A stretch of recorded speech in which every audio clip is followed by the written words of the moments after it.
আপু, আমার নাম স্নেহা। ঘটনাটি ঘটেছে আমার বাবার সাথে। একদিন অনেক রাত করে আমার বাবা বাজার নিয়ে বাড়ি ফিরছিলেন। তার বাজারের ব্যাগে ছিল কিছু কাঁচা সবজি আর ছিল একটি বড় ইলিশ মাছ।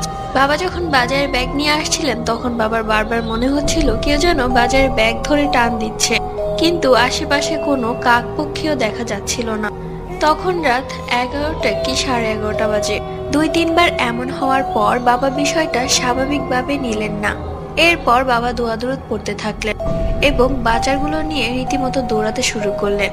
তারপরও বাবার মনে হচ্ছিল কেউ যেন পেছন থেকে তাকে তাড়া করছে।